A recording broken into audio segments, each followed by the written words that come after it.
అఖిలాండకోటి బ్రహ్మాండ నాయకుడైన ఆది నారాయణమూర్తి కలియుగములో శ్రీమద్ విరాట్పోతులూరు వీరబ్రహ్మేంద్ర స్వామిగా అవతరించారు.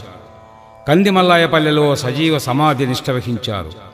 ఆయన బోధనలు ప్రచారం చేయడానికి వారి ఆశీస్సులు పొందిన యోగులు శ్రీ శ్రీ శ్రీ అచలానంద యోగీశ్వరులు.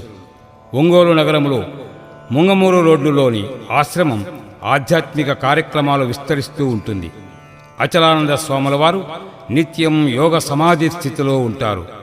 వారి సంకల్ప బలం చేత భగవత్ కార్యక్రమాలు సాగిపోతుంటాయి.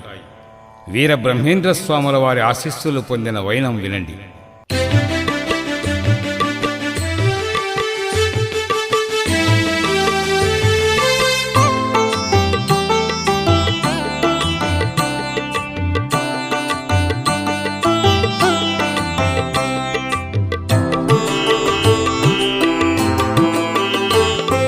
నింగి నుండి ఒక్క వెలుగు నేలకు దిగి వచ్చింది.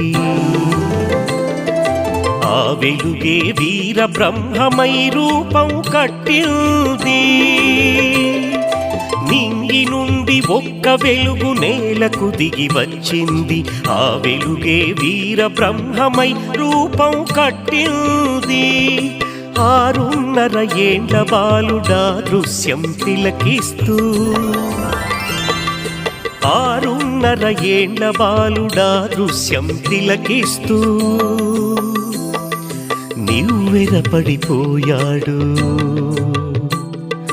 నాన్న వైపు చూశాడు. నివ్వెరపడిపోయాడు. నాన్న వైపు చూశాడు.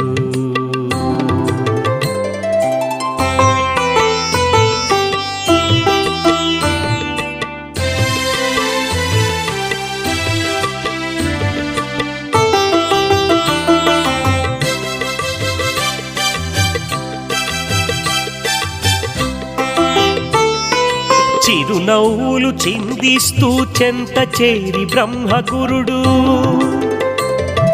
ద్వాదశాక్షరీ మంత్రం చెప్పి పలుకమన్నాడు.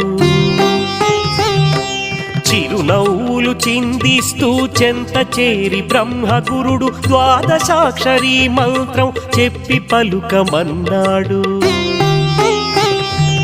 ఆ బాలుడు ఆ మంత్రం అట్లాగే పలికాడు. ఆ బాలుడు ఆ మంత్రం అట్లాగే పలికాడు. దీవిస్తూ ఆ స్వామి అదృశ్యం అయ్యాడు. దీవిస్తూ ఆ స్వామి అదృశ్యం అయ్యాడు.